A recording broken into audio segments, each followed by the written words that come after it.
Terus terang Mas Feby, saya 7 hari pertama itu nggak bisa tidur. Setelah pelantikan saya hampir memang sulit tidur tuh selama 7 hari, 7 malam. Mengapa Pak itu? Saya kira ya ini amanah yang berat ya. Ini amanah yang berat dan ini pengalaman pertama saya menjadi apa yang disebut sebagai pejabat publik gitu ya. Iya, ini pertanyaan yang tidak mudah ya. Kalau kemarin dulu saya menjadi aktivis LSM ya, yang juga melakukan gerakan anti korupsi ya. Di PSI saya juga di partai juga menjadikan anti korupsi menjadi platform ya. Sekarang kan saya tidak lagi jargonistik gitu ya, berteriak tentang itu, tapi saya bagian nih dari orang yang kalau salah juga bisa masuk KPK gitu. Dan saya sampaikan pada istri, nampaknya secara finansial menjadi wamen ini penghasilan kita akan berkurang. Karena kalau belum menjadi pejabat publik, saya bisa bantu siapapun, mengerjakan apapun, dan nanti ada ucapan terima kasih kepada saya, dan itu bukan gratifikasi. Gitu. Tapi ketika saya sekarang menjadi pejabat publik nih ya, itu jadi masalah. kalau Mas Feby kasih apa ke saya, itu bisa jadi gratifikasi gitu.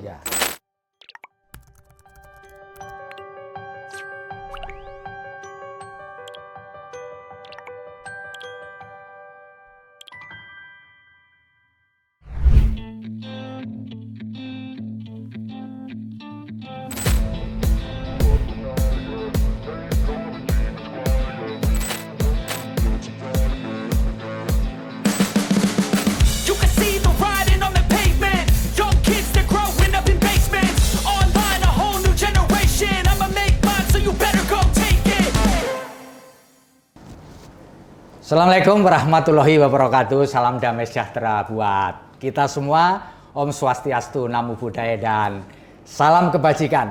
Tribuners, bertemu lagi dengan saya, Feby Mahendra Putra, Direktur Pemberitaan Tribun Network. Saya sekarang berada di satu ruangan yang menurut saya luar biasa dengan seorang narasumber yang luar biasa pula. 15 Juli yang lalu, Presiden Republik Indonesia Pak Joko Widodo melakukan reshuffle, dan satu di antara sosok ini diminta membantu Presiden sebagai Wakil Menteri Agraria dan Tata Ruang. Beliau adalah Pak Raja Juli Antoni, tokoh muda yang tentu saja semangatnya tentu akan lebih luar biasa. Saya akan sapa beliau. Assalamualaikum. Waalaikumsalam warahmatullahi wabarakatuh. Buka masker boleh? Boleh Pak. Kita udah vaksin. Ya, terima kasih Bang Antoni sudah bersedia untuk ngobrol dengan saya dalam kesempatan kali ini. Dan tentu sebagai tokoh muda tentu punya semangat yang lebih tinggi nih, Bro. Boleh kan cerita kepada kita semua dan Tribuners bagaimana ceritanya sampai Bro Antoni diminta oleh Pak Presiden Jokowi untuk membantu sebagai wakil menteri di kementerian yang menurut saya nggak ringan ini. Bisa diceritakan, silakan Bro. Ya, pertama makasih Mas Feby atas waktu untuk wawancara saya. Terutama ini memang memperingati 1 bulan ini saya dilantik oleh Pak Joko Widodo. 1 hari sebelum pelantikan, hari Selasa, tanggal 14. 14 ya. Saya kira-kira jam 11 saya di WhatsApp oleh salah seorang ajudan Pak Jokowi agar saya standby. Kemungkinan sore Bapak akan memanggil saya di Istana Bogor atau Istana Merdeka. Jadi saya minta standby. Nah, sekitar pukul 4 belum ada kabar. Terus saya menyapa beliau, apakah nanti di Istana Merdeka atau Istana Bogor. Kalau di Bogor saya harus mulai pindah karena saya standby di kantor PSI di Wahid Hasim di Jakarta Pusat sini. Kemudian beliau mengarahkan saya, Bapak mau ketemu di jam 5 di Istana Merdeka. Jadi saya segera ke sana.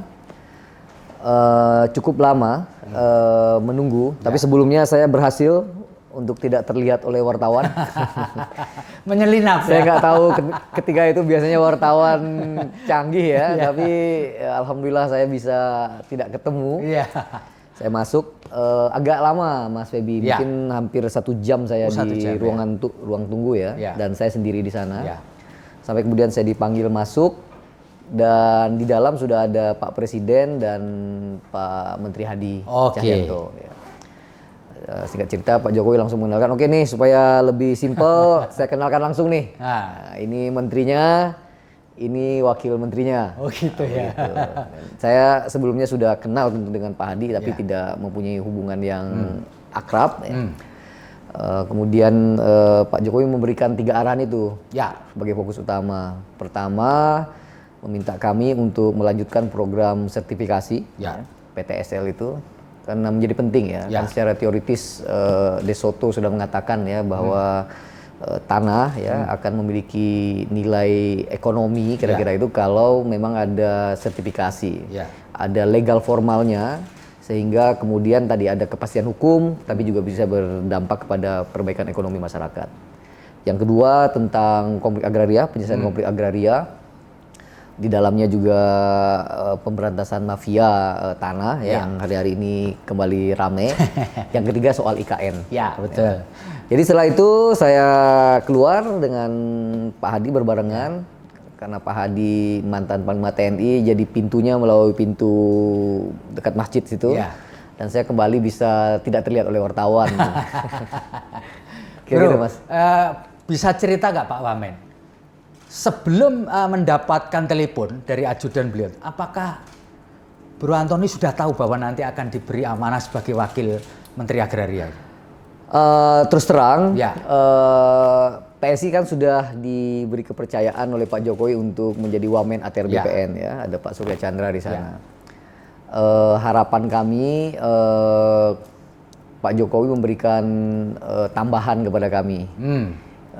Dengan kemudian Bro Surya Chandra mungkin tetap di ATR BPN, mungkin saya di kementerian lain ya. Tapi tentu skenario kedua ya, Bro Giring, Sisdea, ya Siskris juga berdiskusi ya bisa jadi dengan secara proporsional ya, dengan 1,9%, 2,7 juta pemilih kita, bisa jadi nanti di reshuffle ini saya gantian dengan Surya Chandra. Gitu. Jadi di benak saya memang sudah ada 2 skenario itu. Ada mungkin portfolio baru yang diamanahkan kepada kami, ya, kepada saya, pada PSI, ya, sebagai wakil PSI. Atau memang gantianlah dengan Bro Surya Chandra. Gitu. Nah ternyata ketika masuk, ya Pak Jokowi menawarkan posisi itu. Ya. Ketika Bro masuk, diberikan tugas sebagai Wamen tuh, apa ada sesuatu perasaan yang berbeda atau biasa saja Bro? Terus terang Mas Feby, saya 7 hari pertama itu nggak bisa tidur. Gitu ya? Saya memang punya masalah dengan tidur. Jadi gitu ya? Istri saya itu gampang sekali tidur ya. Maksudnya kalau saya itu butuh waktu mungkin 30 sampai 1 jam ya sekedar persiapan untuk tidur lah. Ada yang dipikirkan, kadang-kadang ngambil handphone lagi gitu ya. Tapi ketika setelah pelantikan saya hampir memang sulit tidur tuh selama 7 hari, 7 malam. Mengapa Pak itu? Saya kira ya ini amanah yang berat ya. Ini amanah yang berat dan ini pengalaman pertama saya menjadi apa yang disebut sebagai pejabat publik gitu ya. Sampai akhirnya saya mendatangi dokter teman senior, dikatakan ya ini dikasih obat tidur ya dengan dosis yang diukur ya, tidak ada ketergantungan.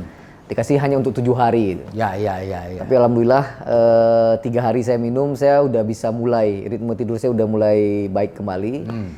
Dan tentu juga dukungan istri, anak-anak ya untuk menerima amanah ini dengan apa adanya ya. Tidak perlu terlalu stres, tidak perlu terlalu mendapat tekanan ya. Kerjakan yang terbaik ya. Sehingga sekarang ritme tidur saya sudah lumayan membaik Mas Feby. Lumayan ya sekarang ya. Lumayan. Dan setelah sebulan, kurang lebih sebulan ini berada di kantor ini atau di ATR gitu ya. Yang Mas Bro rasakan apa Mas? Saya beruntung ya punya Menteri Pak Hadi Cahyanto ya. Beliau memang memiliki ya sebagai mantan Panglima TNI tentu memiliki political position atau political leverage yang cukup berpengaruh gitu ya. Dan dengan political leverage itu beliau juga menunjukkan leadership ya dengan memberikan kepercayaan juga kepada saya sebagai Wamen ya untuk beliau katakan aktif ya. Dia membuat analogi bahwa saya ini pilot kata Pak Hadi.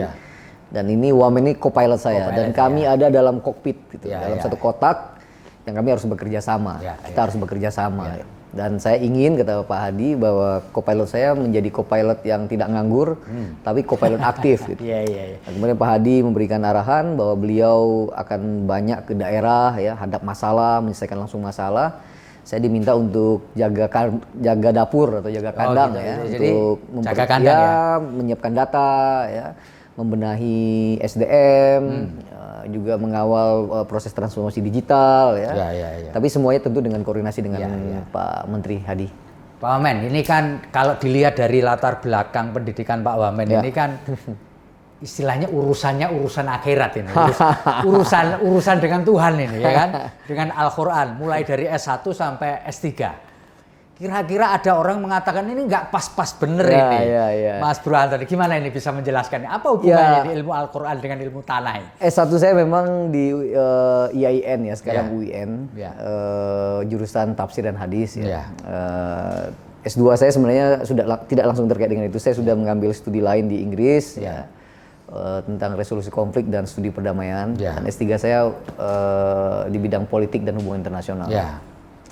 Nah, memang waktu pelantikan, saya ini kan orang Sumatera tapi diajarin orang supaya Jawani gitu. Jadi saya datang dengan berusaha untuk rendah hati, ya,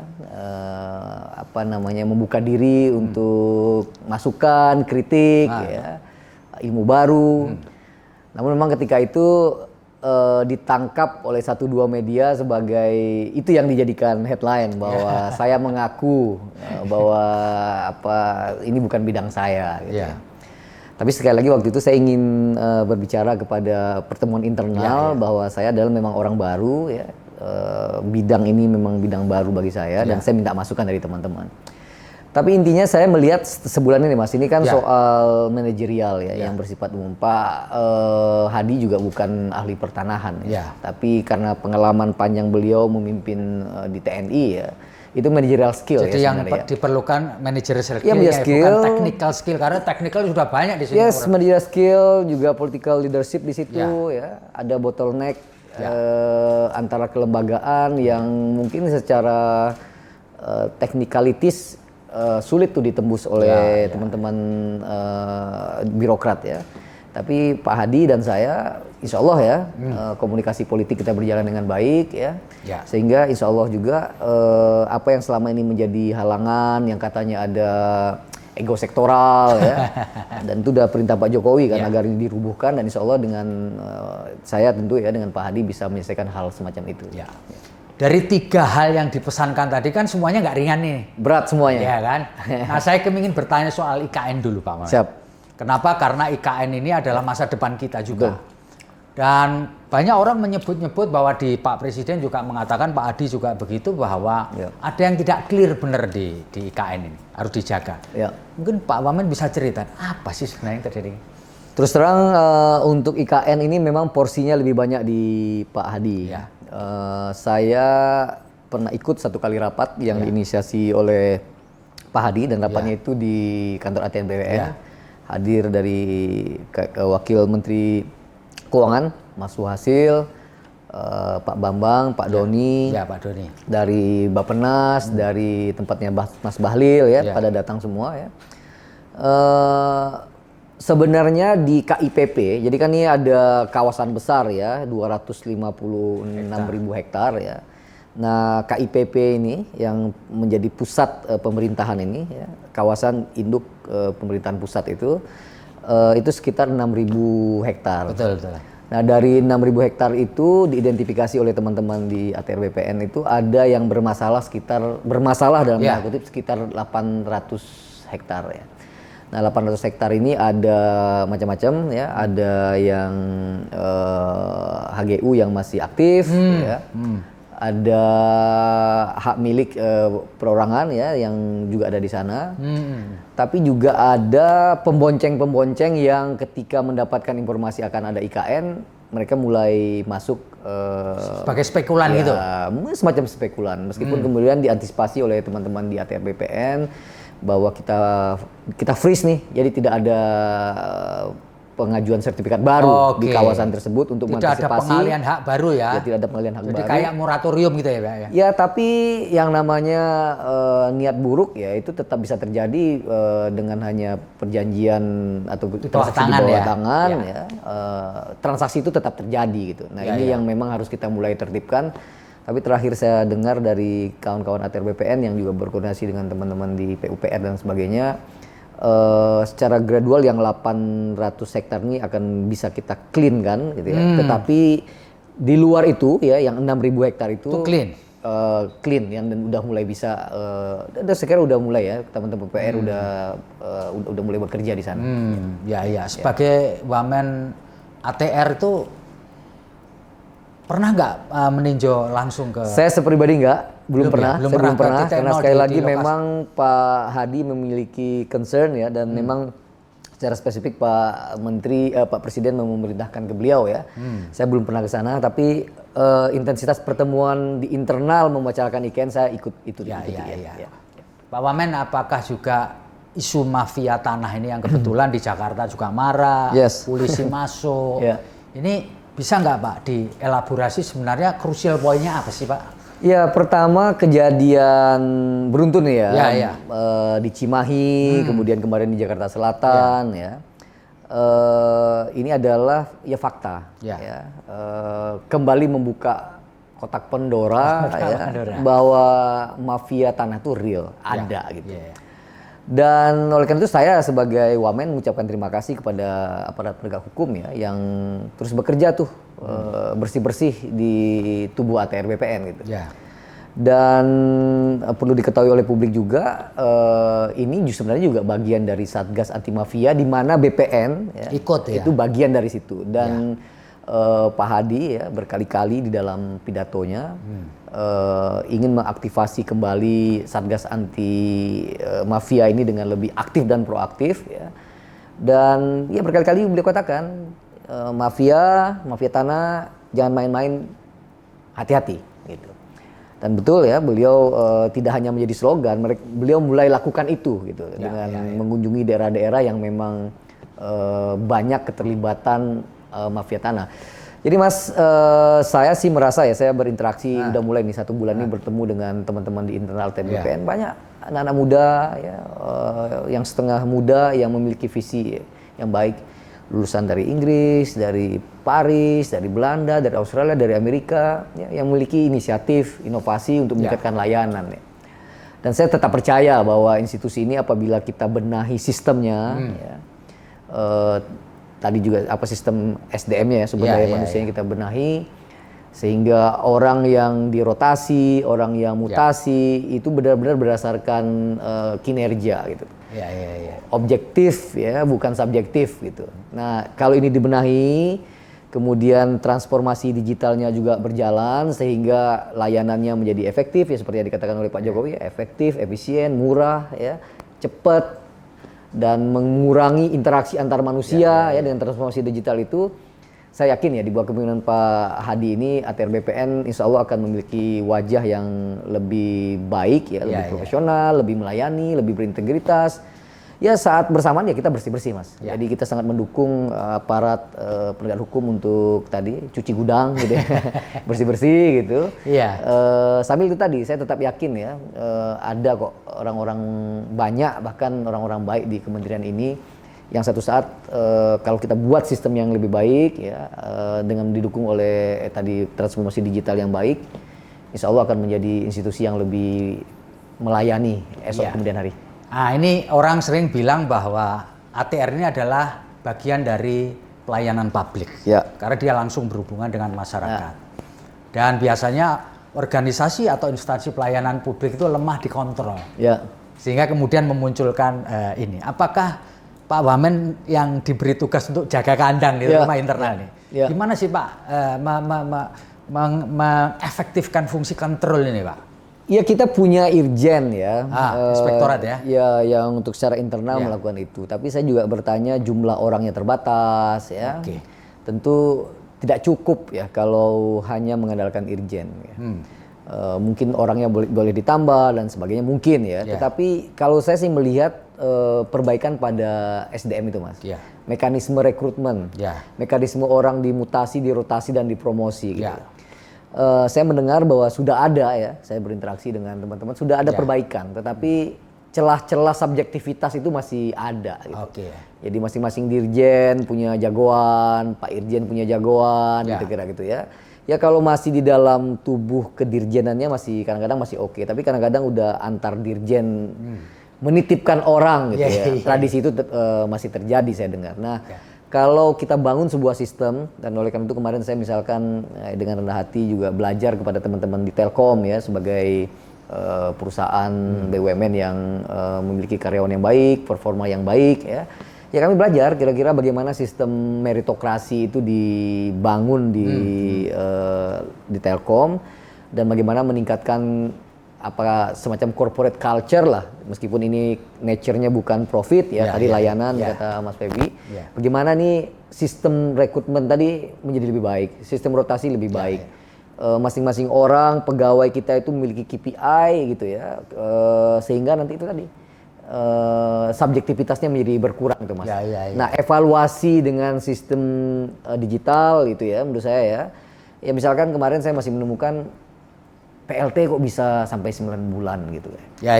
Itu kan ada sesuatu dong yang salah di sistem kita. Mestinya 3 bulan sebelum seorang pensiun purna sudah ada alert ya secara otomatis, sehingga kita udah mulai proses untuk seleksi ya, atau promosi gitu.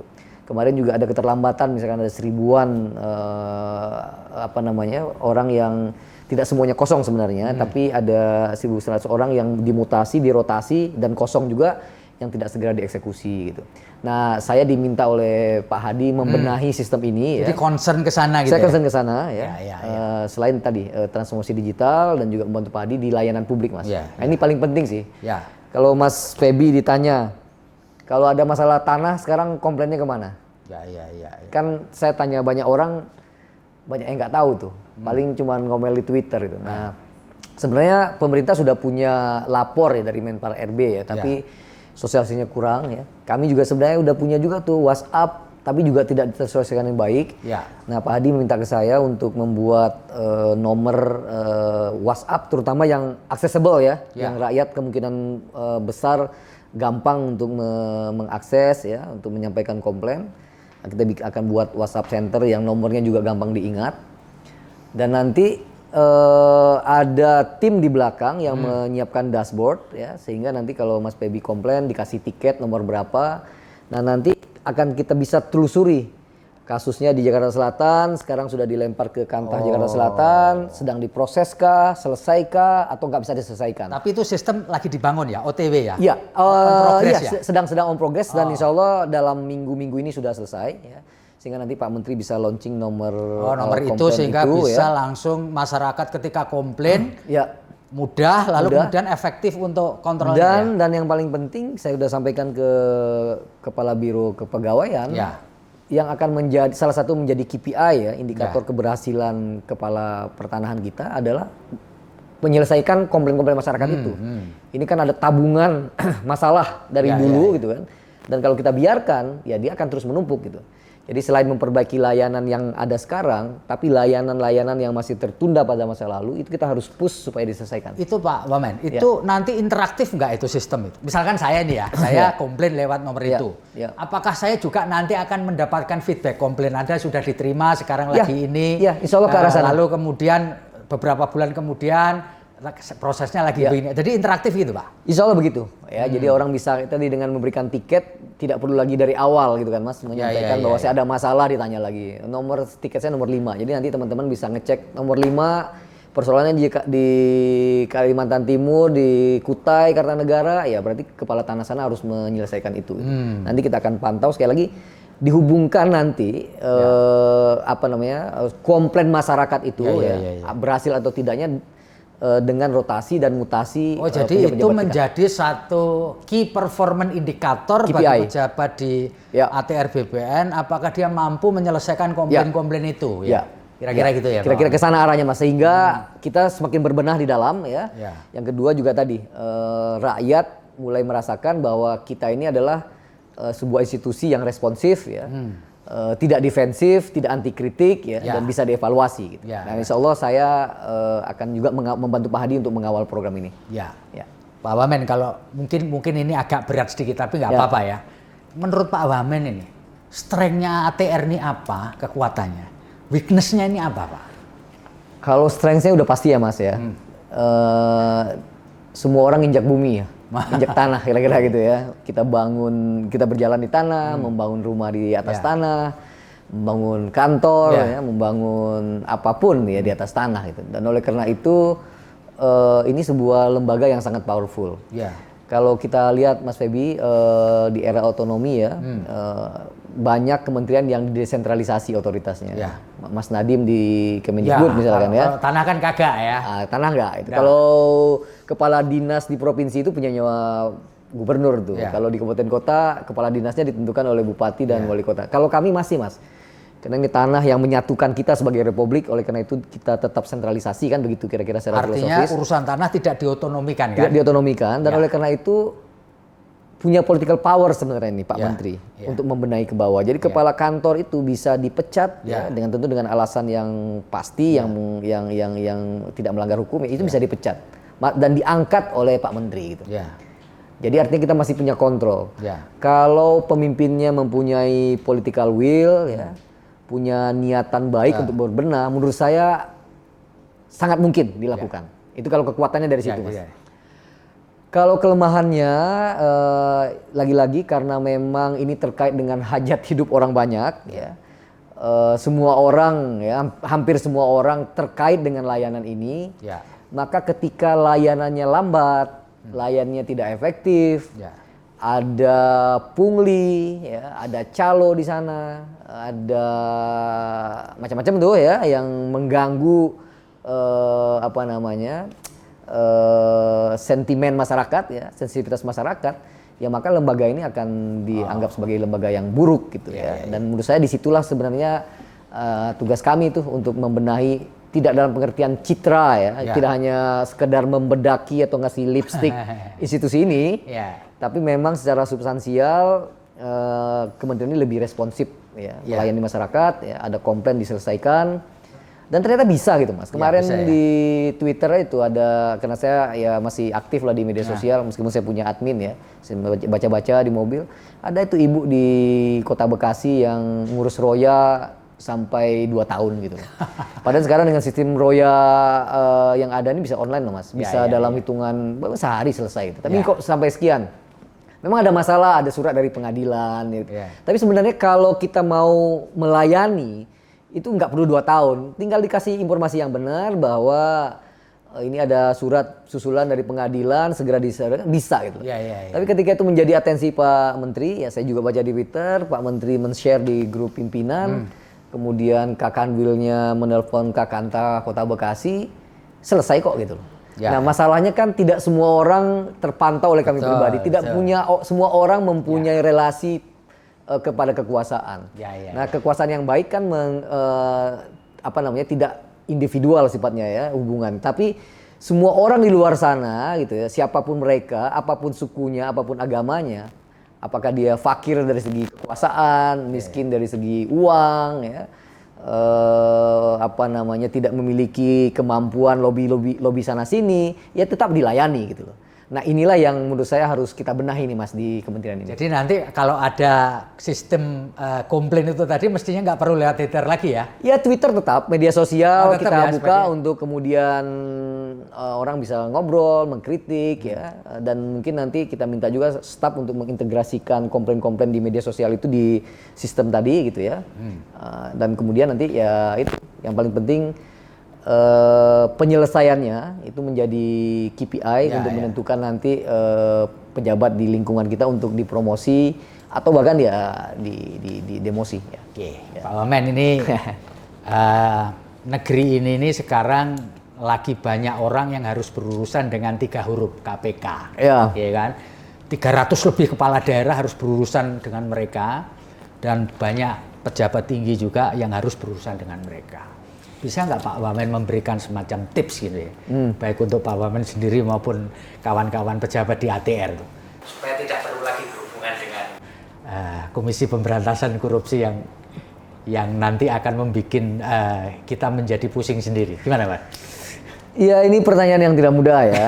Kalau kemarin dulu saya menjadi aktivis LSM ya, yang juga melakukan gerakan anti korupsi. Ya. Di PSI saya juga di partai juga menjadikan anti korupsi menjadi platform ya. Sekarang kan saya tidak lagi jargonistik gitu ya, berteriak tentang itu. Tapi saya bagian nih dari orang yang kalau salah juga bisa masuk KPK gitu. Saya sudah bicara dengan istri ya, dengan keluarga. Hari pertama saya masuk, saya langsung tanya juga kepada staf, ada staf, saya tanya apa yang jadi hak saya dan apa yang jadi bukan hak saya. Saya minta itu di-clean-kan dulu. Gitu. Artinya jangan sampai saya nanti mengambil yang bukan hak saya. Saya tahu berapa penghasilan saya gitu ya.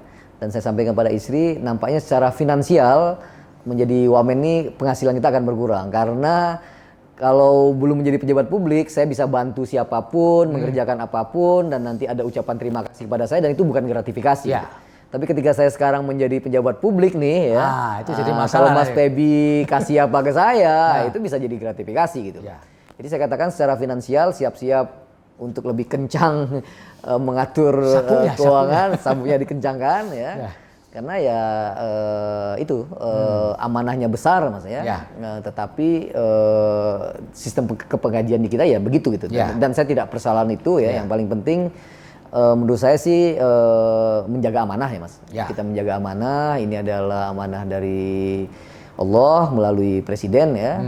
Diberikan posisi penting untuk melakukan perubahan ya. Yang fundamental, yang strukturalis ini. Dan nikmatilah apa yang memang kita dapati ya dari pemerintah ya untuk kepentingan keluarga gitu, dan nggak neko-neko jadinya gitu. Pak Wamen, ada sejumlah instansi dan pejabat itu untuk menghindari itu, mereka melakukan meminta pendampingan, entah itu dari kejaksaan, entah dari KPK terkait dengan proyek-proyek. Ini kan ATR itu kan punya banyak proyek, sertifikasi itu proyek, nangani IKN itu proyek. Apakah perlu menggandeng? Saya dengar sudah terjadi itu mas, sudah terjadi. Jadi bahkan ada intens ya pertemuan antara KPK pembinaan ya, pencegahan korupsi di institusi kami ya, dengan kejaksaan, dengan kepolisian ya, dengan Mahkamah Agung bahkan. Dan insya Allah pada tanggal 26 ini kita akan mengundang ya Pak Hadi ingin kenalan dengan semua kepala pertanahan dan juga Kanwil. Tanggal 26 kita akan adakan rakernas. Pertemuan dan di pertemuan itu pun kami mengajak instansi yang terkait. Kapolri kita ajak supaya berbicara di depan teman-teman. Dari Kementerian Dalam Negeri, dari Kejaksaan, dari MA juga gitu mas. Sekali lagi untuk ada kerjasama antar pihak-pihak ini. KPK dilibatkan KPK. Saya kira KPK juga. Saya harus double check ya. Saya double check lagi ya. Tapi APH ya, aparat penegak hukum ini dilibatkan di rakernas tersebut ya dalam konteks memperkuat integritas kita dan kerjasama kita antar lembaga ini. Ini begini. Sebelum Pak Wamen menjabat, ada Wamen sebelumnya yang juga dari PSI. Apakah Bro Antoni juga belajar banyak dari Pak Surya Chandra untuk? Iya pasti mas, karena ini kolega saya. Lalu apa Pak? Kira-kira pesan penting yang disampaikan oleh pendahulu Anda kepada Anda? Bahkan kemarin Surya Chandra menulis di Kompas ya, dan itu juga dia sampaikan di dalam pertemuan dengan saya, di WhatsApp dengan saya. Bahwa sebenarnya beliau katakan nih political will itu menjadi penting di kementerian ini ya. Berbagi tugas antara menteri dan wakil menteri untuk menyelesaikan banyak masalah ini menjadi penting ya. Banyak mas masalahnya seperti yang udah dikatakan tadi ya, konflik agraria ya, yang terjadi di mana-mana.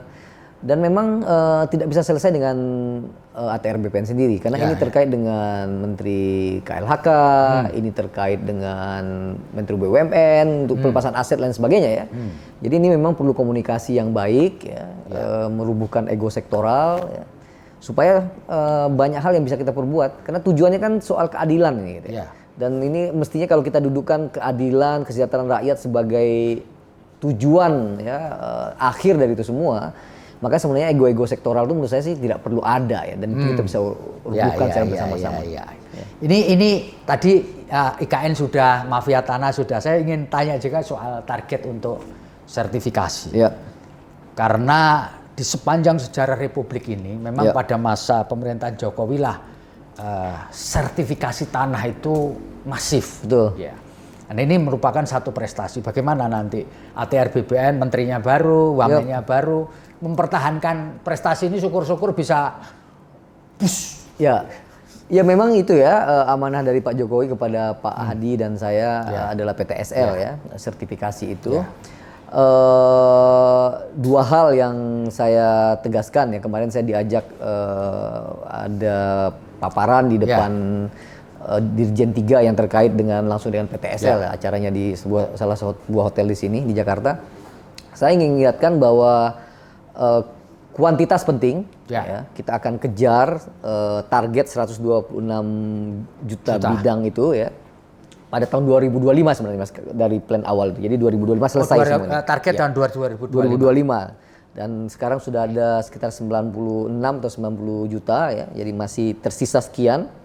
Nah ini harus kita bagi nih 2022, 2023, 2024 kalau dan sampai tahun 2024. Kalau kita nggak bicara 2025 kan pemerintahan berganti, kita nggak tahu lagi kan.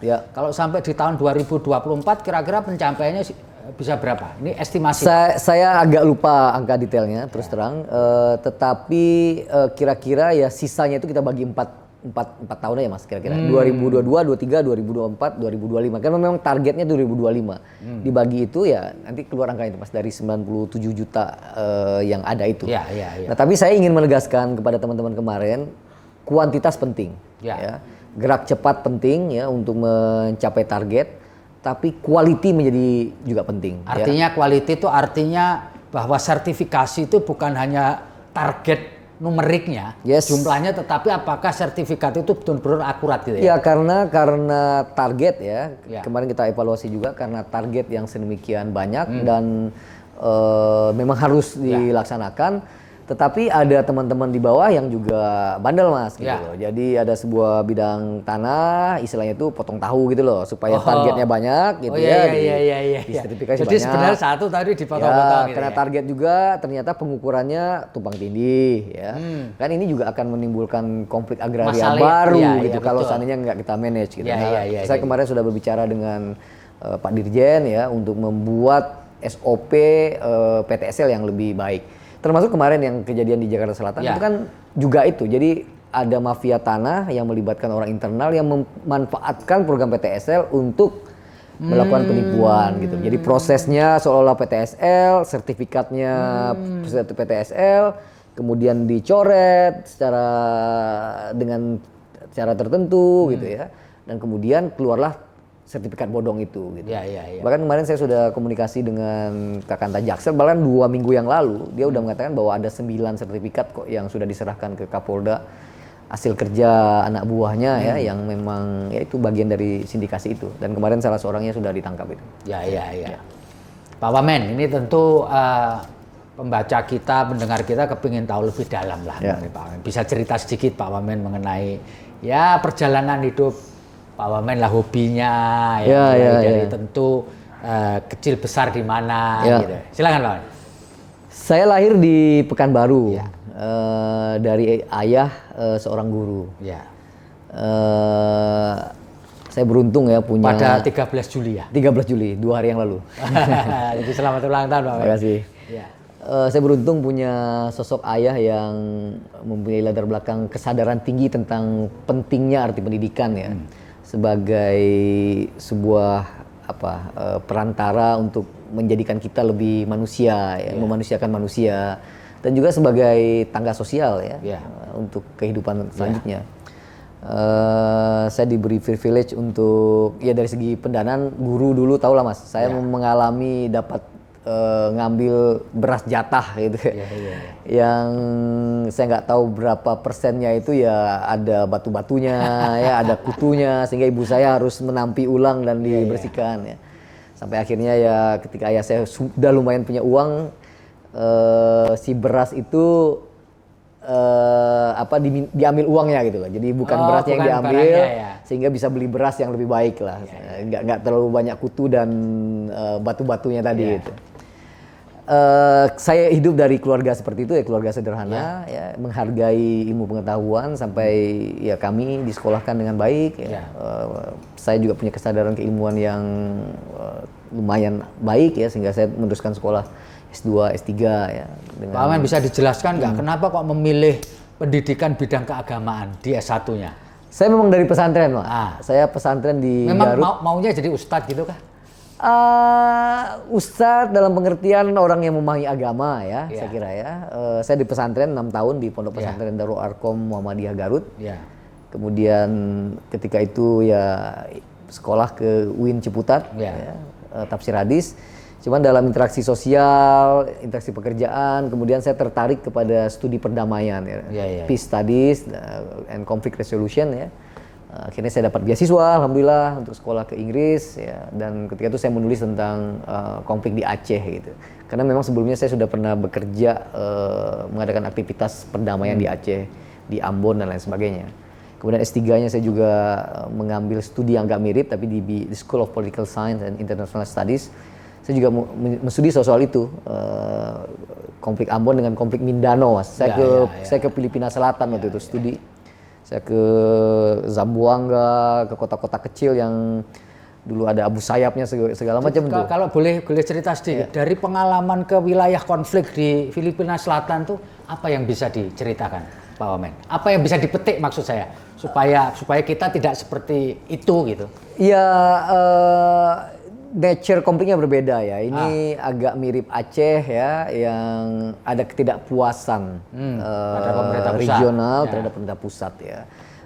Tapi kemudian ada instrumentalisasi agama karena di Mindanao Selatan itu mayoritasnya Muslim. Islam, ya. Dalam konteks masyarakat yang mayoritas Katolik kira-kira demikian. Jadi sentimen etnis dan agamanya menjadi kencang di dalam proses itu. Dan intinya sebenarnya itu, Mas, rasa ketidakadilan itu harus diadres ya. Cuman kan kalau boleh saya potong sedikit, orang-orang yang dituduh sebagai terorisme kan kesana semua itu.